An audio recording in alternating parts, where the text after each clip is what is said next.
Welcome to Anjali home point. ఈ రోజు మన రెసిపీ వచ్చేసి దాల్గోనా ఐస్ క్రీమ్ అండి. ఈ దాల్గోనా ఐస్ క్రీమ్ ని మనకి ఇంట్లో ఉండే వాటితోనే చాలా సింపుల్ గా తయారు చేసుకోవచ్చు అండ్ టేస్ట్ కూడా చాలా బాగుంటుంది.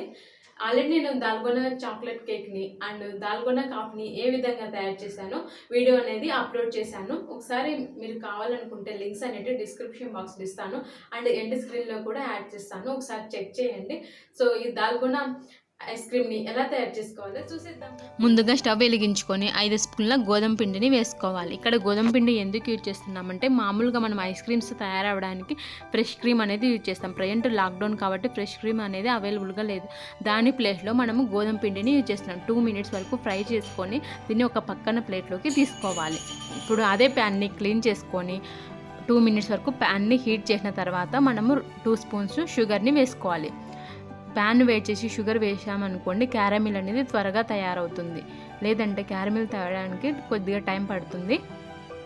చూడండి, క్యారమిల్ ఈ విధంగా తయారైన తర్వాత ఇప్పుడు ఇందులో ఒక హాఫ్ స్పూన్ వంట సోడాని వేసుకోవాలి. మనం బటర్ స్కాచ్ ఐస్ క్రీమ్కి ఏ విధంగా క్యారమిల్ని తయారు చేసుకుంటామో ఈ దాల్గోనా ఐస్ క్రీమ్ కూడా అదే విధంగా క్యారమిల్ని తయారు చేసుకోవాలి.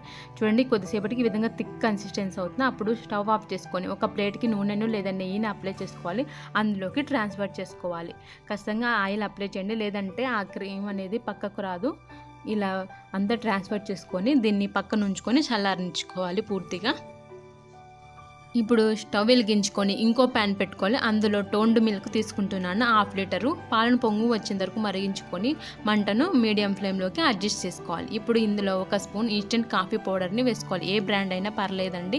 నేను ఇక్కడ బ్రూ యూజ్ చేస్తున్నాను. ఈ కాఫీ పౌడర్ అంతా వేసిన తర్వాత ఒకసారి బాగా కలుపుకోవాలి.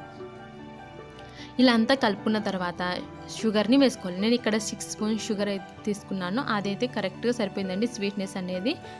ఈ షుగర్ అంతా వేసుకున్న తర్వాత మరొకసారి బాగా కలుపుకోవాలి షుగర్ మెల్ట్ అయ్యేంత వరకు.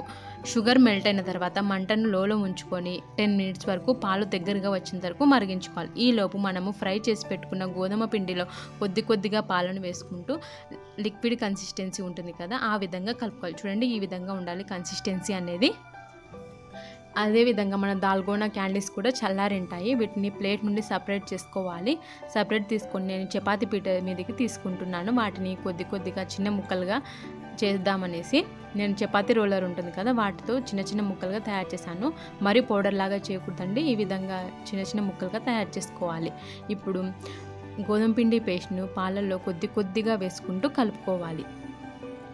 పైనుంచి గోధుమ పిండి పేస్ట్ వేస్తూ కింద మనం కలుపుకోవాలి. లేదంటే ఈ గోధుమ పిండి వేసిన తర్వాత ఉండలు కడుతుంది. ఈ విధంగా మనం కలుపుకుంటూనే ఉండాలండి కంటిన్యూస్గా. చూడండి, ఈ విధంగా రావాలి కన్సిస్టెన్సీ అనేది. ఈ విధంగా వచ్చిన తర్వాత మనము స్టవ్ని ఆఫ్ చేసుకోవాలి. స్టవ్ను ఆఫ్ చేసుకుని దీన్ని పూర్తిగా చల్లారనివ్వాలి. ఇది పూర్తిగా చల్లారిన తర్వాత ఒక మిక్సీ జార్లోకి తీసుకొని మిక్సీ పట్టుకోవాలి. ఒక 5 మినిట్స్ వరకు మిక్సీ పట్టుకున్నాం అనుకోండి సరిపోతుంది. చూడండి, ఈ విధంగా వస్తుంది కన్సిస్టెన్సీ అనేది, ఐస్ క్రీమ్ కన్సిస్టెన్సీ. ఇప్పుడు వీటిని ఒక ఎయిర్ టైట్ కంటైనర్లోకి ట్రాన్స్ఫర్ చేసుకోవాలి. దీన్ని లిడ్తో క్లోజ్ చేసుకొని 6 to 8 అవర్స్ వరకు డీప్ ఫ్రిడ్జ్లో ఉంచుకోవాలి. నేను 6 అవర్స్ తర్వాత మళ్ళీ ఐస్ క్రీమ్ని బయటికి తీసాను. బయటికి తీసేస్తే చూడండి, ఐస్ క్రీమ్ అనేది ఈ విధంగా తయారై ఉంటుంది. ఇప్పుడు దీన్ని మరొకసారి మిక్సీ పట్టుకోవాలి. ఈ ఐస్ క్రీమ్ని మిక్సీ జార్లోకి ట్రాన్స్ఫర్ చేసుకోవాలి. నాకు ఇక్కడ ఐస్ క్రీమ్ పెట్టాము కదా కంటైనర్, అదే షేప్లో ఉంది. అదే షేప్లోకి ఐస్ క్రీమ్ అనేది మొత్తం ఊడొచ్చింది. దీన్ని మరో 5 మినిట్స్ వరకు మిక్సీ పట్టుకోవాలి. మిక్సీ పట్టుకొని నేను అదే కంటైనర్లోకి ట్రాన్స్ఫర్ చేస్తున్నాను. కొద్దిగా ఐస్ క్రీమ్ మిక్చర్ని, కొద్దిగా దాల్గోనా క్యాండీస్ ఉన్నాయి కదా వాటిని, కొద్దిగా ఐస్ క్రీమ్ మిక్చర్ని, కొద్దిగా దాల్గోనా క్యాండీస్ని మధ్యలో వేసుకుంటూ మొత్తం కంటైనర్ని ఫిల్ చేసుకోవాలి. ఫైనల్గా మరొకసారి దాల్గోనా క్యాండీస్తో డెకరేట్ చేసుకోవాలి. ఇంకొద్దిగా ఉంచానండి డెకరేషన్ కోసం అనేసి పక్కన ఉంచుకున్నాను. ఈ విధంగా మొత్తం చేసుకున్న తర్వాత ఒక అల్యూమినియం ఫాయిల్ పేపర్తో కవర్ చేసుకోవాలి. ఇలా కవర్ చేసుకొని మరొక 6 to 8 అవర్స్ వరకు అయినా ఉంచుకోవచ్చు, లేదా ఓవర్ నైట్ అయినా డీప్ ఫ్రిడ్జ్లో ఉంచుకోవచ్చు. నేనైతే ఇక్కడ ఓవర్ నైట్ వరకు డీప్ ఫ్రిడ్జ్లోనే ఉంచుకున్నాను ఈ ఐస్ క్రీమ్ అనేది.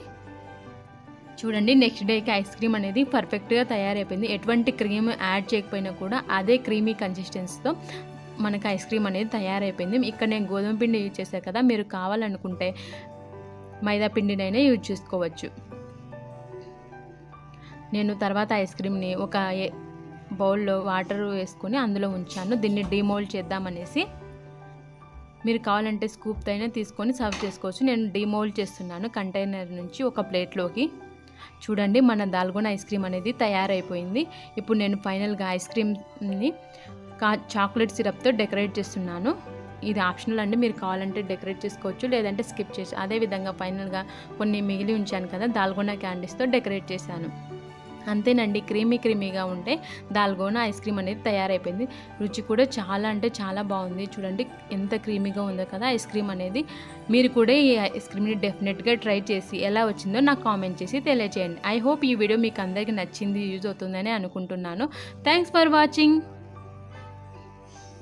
మీకు కనుక ఈ వీడియో నచ్చినట్లయితే లైక్ చేయండి, మీ ఫ్రెండ్స్కి రిలేటివ్స్కి షేర్ చేయండి. మరిన్ని వీడియోస్ కోసం మా ఛానల్ని సబ్స్క్రైబ్ చేసుకోండి. Bye friends.